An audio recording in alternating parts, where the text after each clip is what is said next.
How do students feel when they attend a lecture at university? Engaged? Sleepy? Motivated? Waiting for the lecture to end?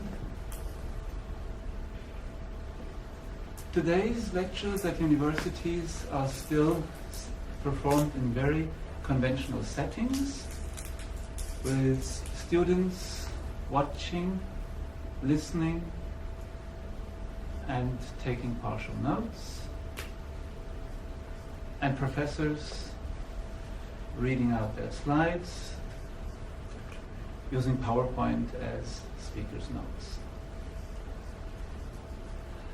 Every now and then, professors do interrupt the flow of their lecture with a question to the students. And while this does trigger thought processes and does have didactic value, professors will usually not get a response. Now, wouldn't it be fantastic if everybody in the lecture hall could know what everybody thinks about the question just posed? Wouldn't it be fantastic if the students could get a response from the professor to their thoughts about the question just asked? And wouldn't it be a great support of collaboration if all the students could know what their peers thought about a question?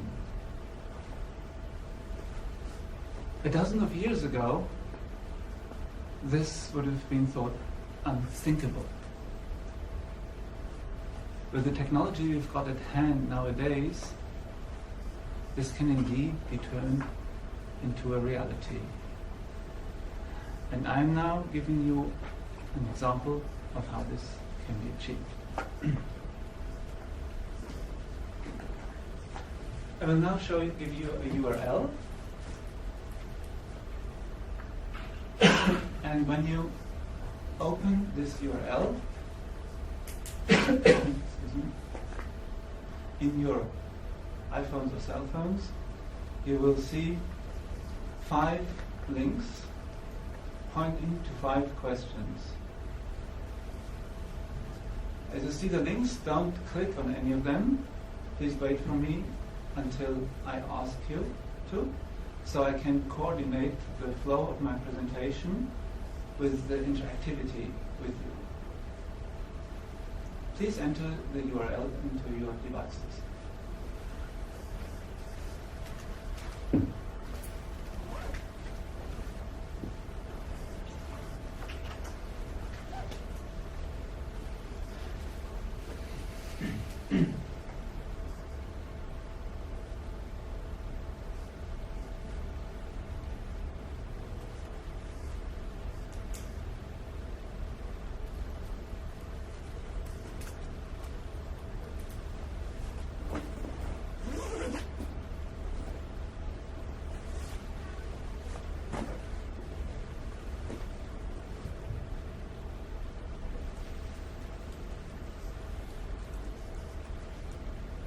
Those who can see the 5 links, please raise your hands.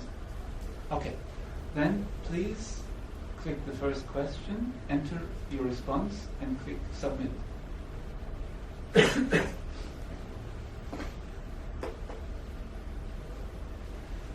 You will see that the question form contains the text-based, the field for text-based responses, and I'm giving you some of my presentation time so you can enter text as well, not only click the clicker.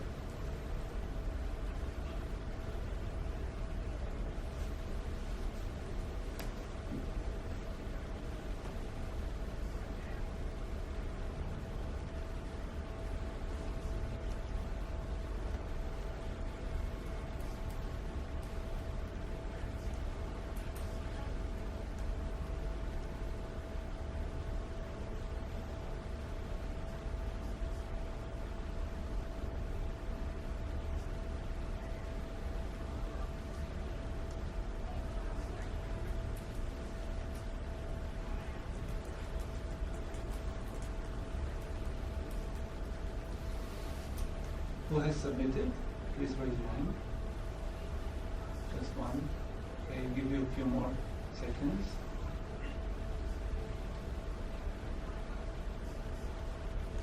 Okay.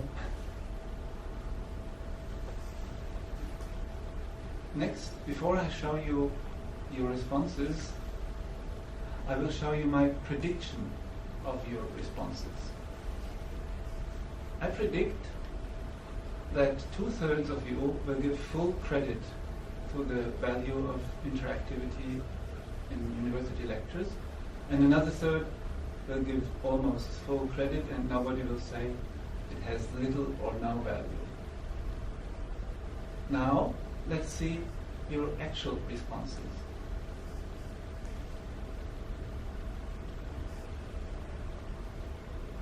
Here is 60% of you give full credit and the rest is equally spread.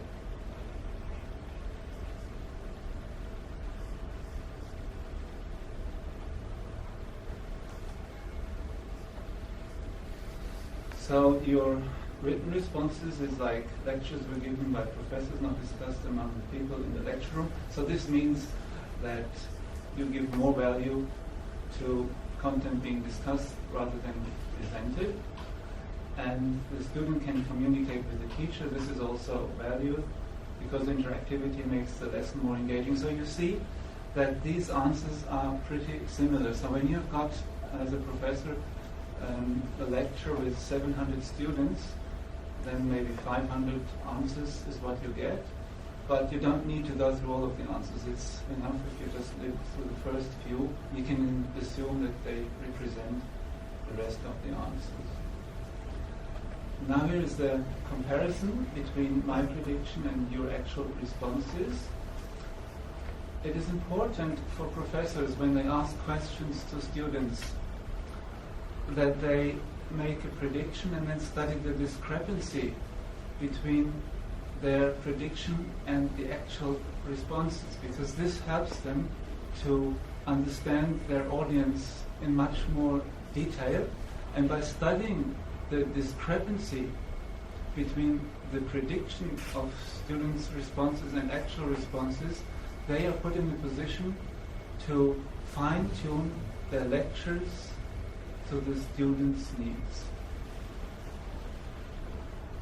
I'm now showing you how this was done in a biology lecture series at Basel University in Switzerland. The professor gave me, I think, 40 questions at the beginning of a lecture series of a whole semester, and I created the interactive learning environment. Here is an example of such a lecture. It started with the professor projecting the URL like I did for you. The students would then enter the URL into their devices like you did. They would get the questions that were prepared for this very lecture, and it was planned exactly at what points in time the 3 questions were asked. So the first question was asked, and the content of that question pertained to 7 slides that were upcoming. So you can here see the 7 slides. That was the content. And before the content was presented, the question was given to the student. It pertained to the content, yet not presented. And then the answers of the students was projected, discussed, but the professor would not give the final solution. Rather, he would then proceed with presenting the 7 slides. This put the students on high alert because they were really interested in finding the answer and trying to extract the answer from the presentation of the 7 slides. When they were presented, the very same question was asked again.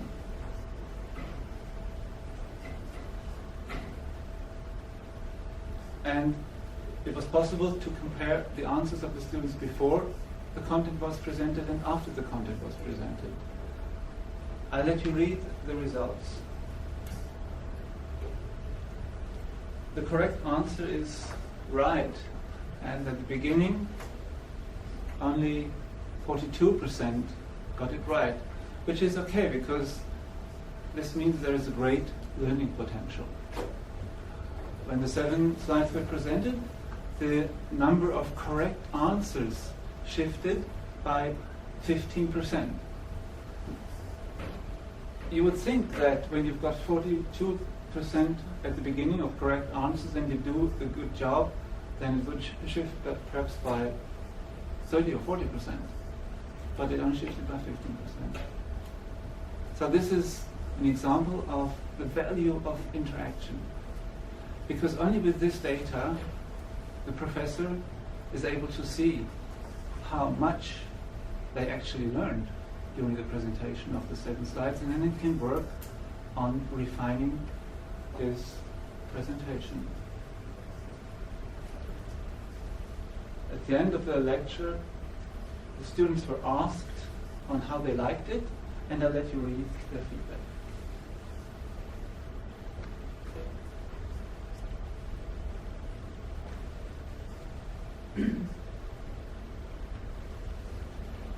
Now, please answer question 2. Question 2 and 3 is a question about my own presentation. It's an effective question, question 2, and the next one is a cognitive question. I want to demonstrate that it's important for professors not only to ask cognitive questions, but also effective questions, because feelings are an important part of the thought process.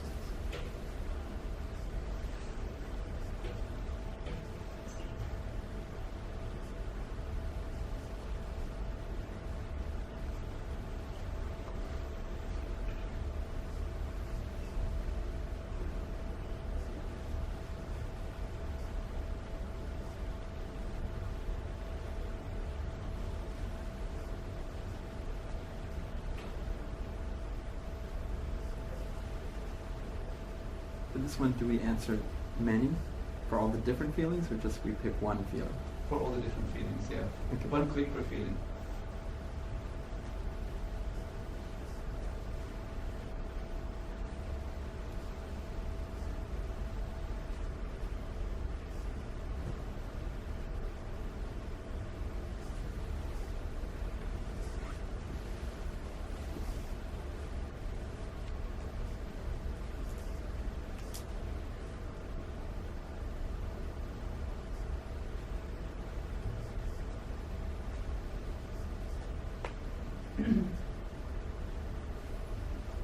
Okay, those who click submit, please raise your hand.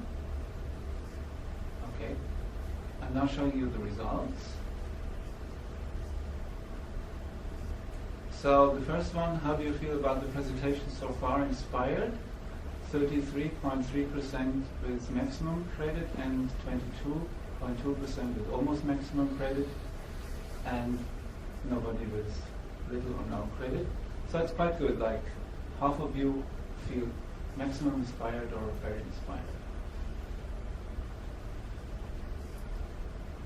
Involved, also high, but it's interesting for me to see that only 30% feel involved at a level of 5.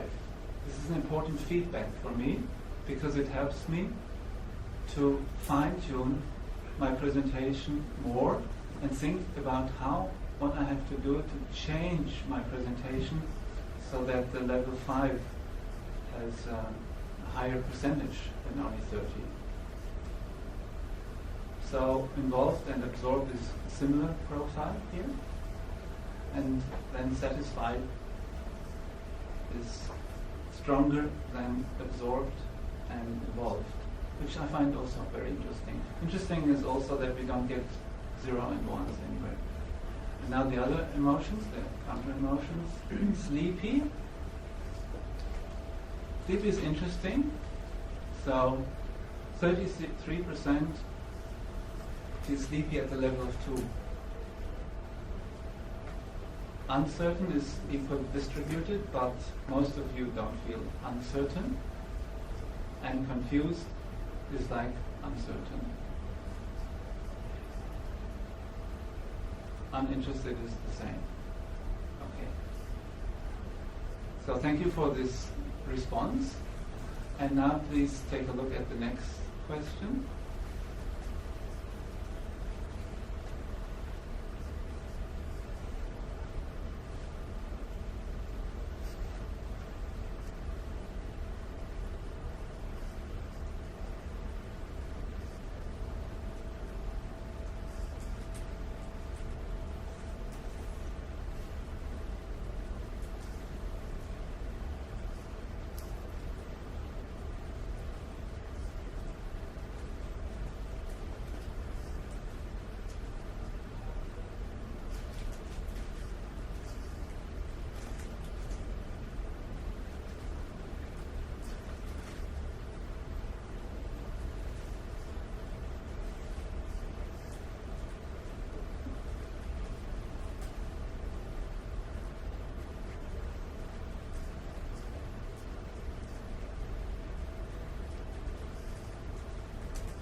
Who has submitted? 1, 2, 3, 4. Okay, most of you have submitted.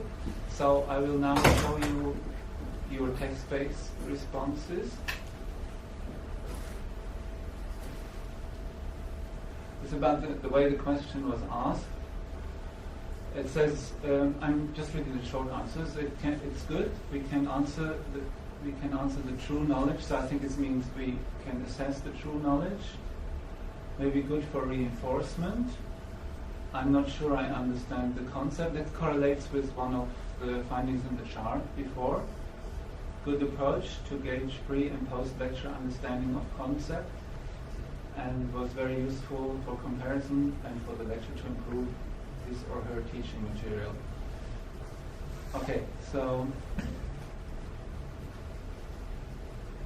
does it show comprehension? So it's a critical question here. The point of asking the question 2 times was that it should help the students to find the answer from the presentation. So you ask a question pertaining to a content and then present the content, hoping that the students will find the question in the content you present, and then look and then ask the question again to see if they got the point from the content. Again, thank you very much for your feedback. Now, there are 2 types of interactive questions that can be asked in lectures. One type is the clicker questions, and the other type is text-based responses. You've seen both of them. Clicker questions have the advantage, the pros, that they're quick and easy. If you have 700 students in front of you or 1,000 students, and you ask them to answer a clicker question, they will be able to click that within a few seconds. And then you can project it like I did in also a few seconds, and the answer distribution can be clearly seen. So it's quick and easy. It is also valuable because it involves the students, it has a high didactic value, and it supports the teaching endeavor. The disadvantage of clickers is that there is always a certain amount of randomly correct answers. And another fundamental disadvantage of clickers is that you don't really know why someone clicks the correct answer, because clickers do suggest correct answers, and their suggestive character is not very good for evaluating the true understanding. Text-based responses show real and true understanding. But it's very unlikely that you have a randomly correct text-based response. The drawbacks of text-based responses is that it does take time for students to enter the answer. So I was giving my presentation time to you, so you could answer your answers. I could not give you content during that time. I was silent. and it does take time to evaluate the responses. So what I suggest to professors is usually use clickers during the lecture and use the text-based responses at the end of the lecture.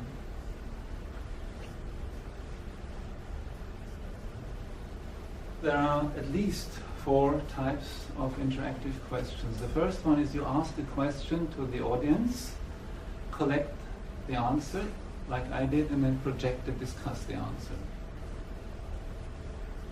The second is you pose a question and have them discuss it with their neighbors. You can enter a single choice option, so they have to agree on something, and if they disagree, they still have to click one option and then of course also enter one text for 2 students. Again, it takes more time, but it increases the teaching value. Because even in a lecture hall with 500 or 700 students, you can ask them to briefly discuss it with their neighbor for half a minute or a minute. It has high value. Thank you. And then it's question, content, question. That's what I showed you. And the last one is asking a set of questions at the end of the lecture pertaining to the upcoming lecture. That enables the professor to see how they answer their question in the time between the lectures, and then the professor can fine-tune the next lecture in accord with the responses of the students. So I once had an economy professor, he asked 4 questions, and then he found that question 3 was not answered well, but the others were. So in his next lecture he focused heavily on question 3, but built on the other questions. Now, I see that we all agree to a relatively high extent on the value of interactivity in lectures, but I think it's also important to look at the concerns. And the concerns are addressed in the next 2 questions I'm going to ask you. So please click the next question.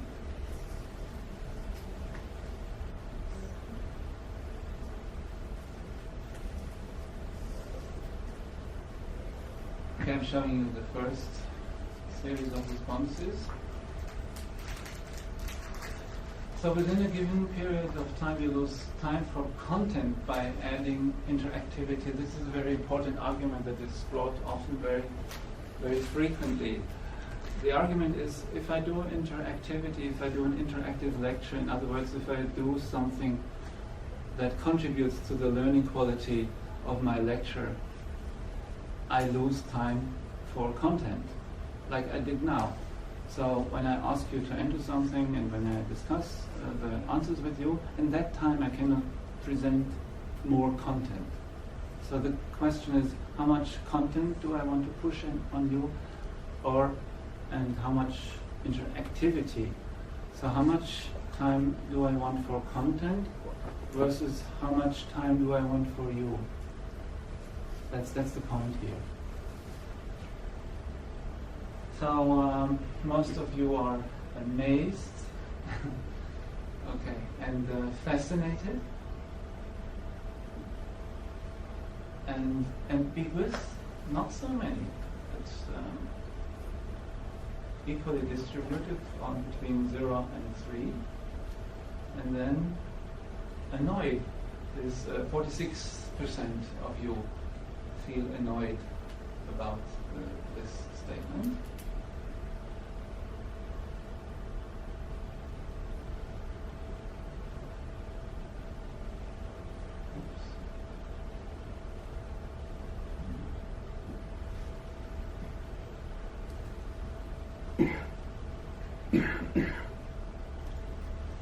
So the comments interaction is very important, especially for learning content. This is, I think, what most of you believe. Question seems confusing, but I love the presentation. So many great insights, okay? To validate content learning can be difficult into questions. Interactivity reinforces learning. Well, interactivity, I think, reinforces learning. And then one of them says it's okay to lose a bit of time, get valuable feedback on the understanding of the topic. So I see we're all in agreement with this, and I'm happy to see that. And your responses to question 5?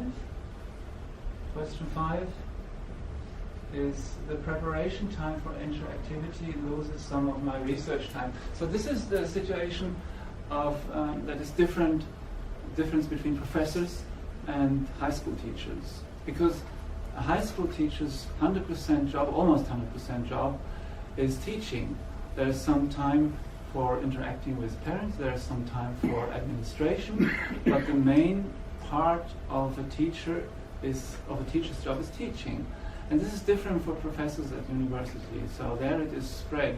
They have their main focus is research. It's a research job, and then you have to gauge how much of the time you use for doing your research and how much of the time you use for teaching. And the experience is that most of the professors, of course, prefer their research, so they can publish their findings.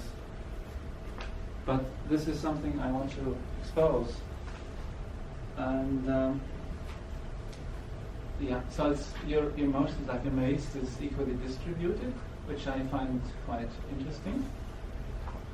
And fascinated is also quite well distributed equally, and ambiguous also. And again, annoyed. Then it says if interactivity is part, then the lesson, it is also part of the research. No time is lost. So this is really the strong counter-argument of you. I agree, designing interactivities while rewarding are immensely time-consuming activities. So this sentence says it's really taking the other part, taking it seriously. It's a concern. So you can see what the other person wants to say. There are more responses, but all of them are pretty much similar. So I'd like to end my presentation with this. If any of you wants to have their lectures or slides converted into interactive environments, I'm happy to support you with that. You can contact me at my email here. It's how you can memorize this email because it's high.